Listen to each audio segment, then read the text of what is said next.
Okay, para to sa mga Gusion main na nagbubulag-bulagan kahit niloloko na. Makinig kayo guys.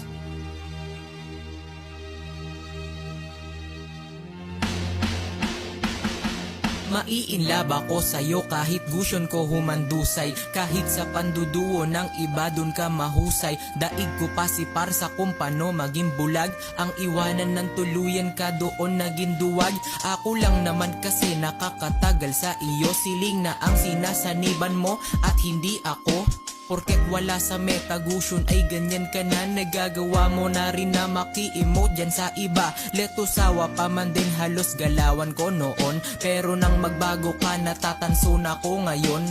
Sa mga dagger ko kalaban lagi na bagsak. Pero nang ipagpalit parang ako yung nasaksak. Sa galawan ko at freestyle tila ba nagandahan. Pero nang iwanan mo ko ako yung nakombohan. Pag first ko sabay second agad kong inultihan. Nang di ko na malayang ako yung naretrihan.